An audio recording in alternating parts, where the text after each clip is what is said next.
여러분 안녕하십니까? 12월 23일 KBS 12시 뉴스입니다. 문재인 대통령이 한중일 정상회담에 참석하기 위해 1박 2일 일정으로 중국 방문길에 올랐습니다. 한일 간 풀어야 할 현안이 한두 가지가 아닙니다. 네, 그렇습니다. 오늘은 한중 정상회담이 예정돼 있는데요. 베이징을 연결해 보겠습니다. 자, 안양봉 특파원 문 대통령이 도착하는 대로 시진핑 주석과 회담이 예정돼 있는데 문 대통령 베이징에 도착했습니까? 네, 서울공항을 출발했던 공군 1호기가 30분 전 베이징 서우두공항에 도착했습니다. 문재인 대통령은 지금 중국 인민대회당으로 이동하고 있는데요. 시진핑 중국 국가주석과 정상회담을 갖게 됩니다. 한국 시간 12시 30분쯤 정상회담이 시작될 예정입니다. 정상회담 뒤에는 양 정상이 오찬회동을 갖고요. 문재인 대통령은 다시 서우두공항으로 이동해 한중일 정상회의가 열리는 서천성 청두로 이동합니다. 청두 도착 뒤에는 저녁 7시 반 리커창 중국 총리와 또 경제, 통상, 문화, 환경 등의 분야에서 양국 간 실질 협력 강화 방안을 논의할 예정입니다.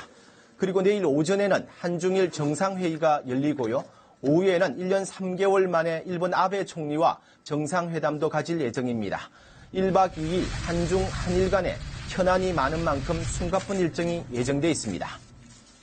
네, 일단 한중 정상회담은 아무래도 지금 한반도 상황이 엄중한 만큼 북한의 도발을 막기 위한 논의가 중심이 되겠죠. 네, 그렇습니다. 북한이 예고한 성탄절 선물 이제 이틀 앞으로 다가왔는데요. 북한이 군사적 도발을 감행할 경우 북핵 문제가 파국으로 치달을 수 있다는데 중국도 인식을 같이 하고 있습니다. 시진핑 주석은 앞서 지난 21일 트럼프 미국 대통령과의 통화에서 모든 당사자는 서로 양보하고 대화를 이어가야 한다고 강조했는데요.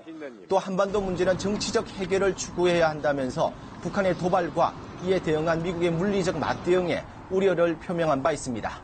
문 대통령도 북한이 도발을 자제하고 대화의 틀 자체를 깨지 않도록 중국이 역할을 해줄 것을 요청할 것으로 보입니다. 대북 영향력이 큰 중국을 통해 한반도 상황이 악화되는 걸 막겠다는 취지입니다. 또 한중 정상회의에선 사드 배치 문제로 불거진 양국 간 앙금을 털어내고 한류 그리고 한국 단체 여행 규제 등의 양국 간 무금 문제에 대한 논의도 진행될 것으로 보입니다. 네, 그리고 바로 내일이죠. 한일 정상회담도 관심이 뜨겁습니다. 15개월 만에 양 정상이 함께 자리하게 됐는데 정상회담 전망 어떻게 보고 있습니까? 네, 일본이 수출 규제 조치를 부분적으로 완화하며 정상회담 전 성의를 보였다고 할까요? 하지만 청와대는 미흡하다고 평가한 바 있습니다. 때문에 내일 정상회담에서 더 진전된 상황이 만들어질 수 있을지 관심이 높은데요. 우리 정부는 양국이 수출 규제 철회, 지소미아 연장으로 한 발씩 물러서고 강제징용 문제는 별도로 논의하자는 입장입니다. 강제징용 문제에 대해 양국 간 인식 차이가 분명한 만큼 일단 해결할 수 있는 문제부터 매듭을 짓고 양국 관계를 정상화하자는 건데요. 일본이 받아들일지는 여전히 미지수입니다. 한반도 평화에 대한 기대로 시작한 한 해를 대화와 타협이란 성과로 마무리할 수 있을지 1박 2일 외교전 결과가 주목됩니다. 지금까지 베이징이었습니다.